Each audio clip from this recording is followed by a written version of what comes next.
তোমাদের পশ্চিমবঙ্গ মাদ্রাসা শিক্ষা পর্ষদ থেকে যে টেস্ট পেপারটি দিয়েছে 2025-26 সালের মাধ্যমিকের জন্য, সেই টেস্ট পেপারের আজকে আমি সমাধান করব এমসিকিউগুলো আর এসএকিউগুলো।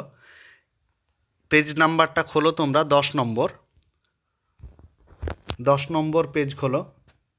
তো 10 নম্বর পেজ খুলে তোমরা টিক দিয়ে নাও আমি যেগুলো দেখাচ্ছি। প্রথমত বিভাগ কয়ের তপনের মেসমশাই কোন পত্রিকার সম্পাদককে চিনতেন? সেটা হচ্ছে সন্ধ্যাতারা।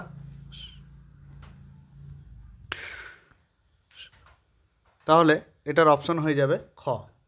দ্বিতীয়ত বুড়ো মানুষের কথাটা শোনো, বুড়ো মানুষটাকে, এখানে বুড়ো মানুষটা হচ্ছে সব্যসাচী, অপশন গ। 3 নম্বর দেখো যে খুব হয়েছে হরি, এবার সরে পড়ো, এ কথাটা কে বলেছিল? এটা ভবতোষ বলেছিল।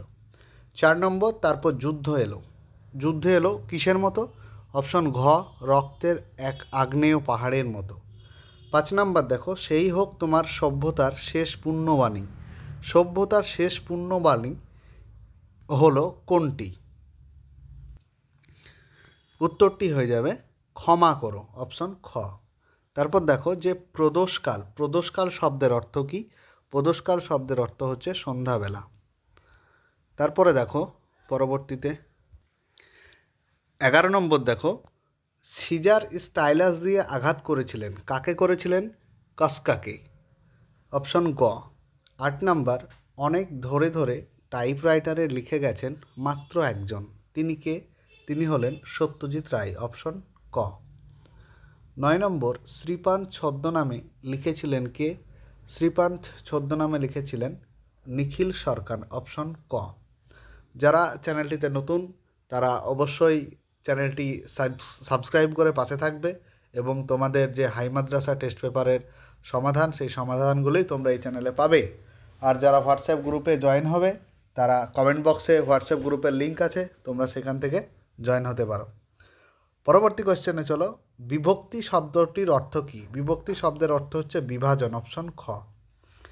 11 নম্বর দেখো উপনাগরী সমাসটি হবে কোনটি? উপনাগরী এটা হবে সমীপতার্থে, অপশন ক।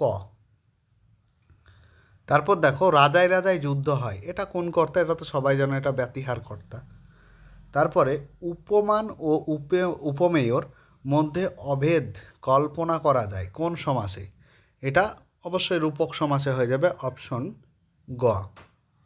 মহিম কাল এসো, দেখো প্রথমে ডাকছে মানে ওইখানে ওই পদটি কোনটা হবে? সম্বোধন করা বোঝায়, তাই সম্বোধন পদ। 15 নম্বর কোনটি বিভক্তি প্রধান কারক নয়? কোনটি বিভক্তি প্রধান কারক নয়? সেটা হচ্ছে নিমিত্ত কারক। 16 নম্বর পরপ্রধান পদ মানে পরপদটি প্রধান হয় যে সমাসে, সেটা হচ্ছে তৎপুরুষে, অপশন ক। 17 নম্বর হচ্ছে ক্রিয়ান্বয়ী কারম বা কারক, এখানে মটা হবে না, কারক হবে, কথাটি কে বলেছিলেন? এটা হয়ে যাবে পাণিনি। তারপরে দেখো তোমাদের যে শর্ট আনসার টাইপ যেগুলো আছে এগুলো এমসিকিউ হয়ে গেল।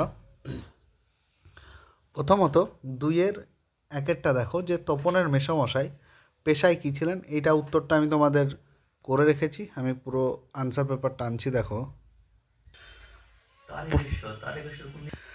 তাহলে প্রথমকার উত্তরটি হয়ে যাবে তোমার তপনের মেসমশাই পেশায় ছিলেন একজন লেখক, ঠিক আছে। দ্বিতীয় দেখো যে একটু মমতাবোধ করিল বটে, এখানে কিসের প্রতি মমতাবোধের কথা বলা হয়েছে? উত্তরটি দেখো অদলবদল গল্পে অমৃত ও ইসাবের বন্ধুত্বের প্রতি মমতাবোধের কথা বলা হয়েছে। 3 নম্বর কিছুটা যেতেই অমৃতের নজরে এলো, কি এলো অমৃতের নজরে? সেটা হচ্ছে যে ইসাবের জামাটি ছিঁড়ে গেছে। 4 নম্বর পলিটিক্যাল সাসপেক্ট সব্যসাচী মল্লিকের বয়স কত ছিল? সেটা হয়ে যাবে 30-32 বছর। তার পরবর্তী দেখো তোরা সব জয়ধ্বনি কর, কবি কাদের জয়ধ্বনি করতে বলেছেন? এখানে কবি দেশের পরাধীনতা দূর করতে যারা আত্মবলিদান দিয়েছেন তাদের জয়ধ্বনি করতে বলেছেন। চলো পরবর্তী প্রশ্ন 4টে দেখি। 2 নম্বরের 2-এর 2 যে প্রশ্নগুলো আছে এখানেও 4টে করতে হবে। প্রথমে যেটা বলেছে যে শিশুরা খেলছিল মায়ের কোলে, কখন শিশুরা খেলছিল এটাও তোমাদের জন্য আনসার পেপার আছে, দেখে নাও। উত্তরটি হবে যে প্রলয়কালে বা বিনাশের সময়ে শিশুরা মায়ের কোলে খেলছিল। দ্বিতীয়ত, পঞ্চকন্যা পাইল চেতন, কিভাবে চেতনা লাভ করে? 1 নম্বরের জন্য লিখতে হবে, এটা হচ্ছে সাগরের জলে স্নান করে পঞ্চকন্যা চেতনা লাভ করে। 3 নাম্বার, ছিঁড়িলা কুসুমদার রোষে মহাবলী, এই মহাবলীকে, মহাবলী হলো রাবণ পুত্র মেঘনাদ। 4 নম্বর দেখো, তোমায় নিয়ে বেড়াবে গান, গান কোথায় বেড়াবে? গান দেশে দেশান্তরে বেড়াবে। আর 5 নম্বর তো তোরা সব জয়ধ্বনি কর, ওটা আগেই দেখিয়ে দিয়েছি আমি, ঠিক আছে? চলো পরবর্তী গ্রামারগুলো দেখে নিই। প্রথমত ব্যাকরণের যে প্রথমেই বলেছে বিভক্তি ও অনুসর্গের পার্থক্য। তাহলে বিভক্তির নিজস্ব কোনো অর্থ নেই, কিন্তু অনুসর্গের নিজস্ব অর্থ আছে এবং সেগুলি স্বাধীনভাবে ব্যবহৃত হতে পারে। 2 নম্বর, তির্যক বিভক্তি কাকে বলে? উদাহরণ দাও। যেসব বিভক্তি সব কারকেই ব্যবহৃত হয় তাকে তির্যক বলে, যেমন এ বিভক্তি।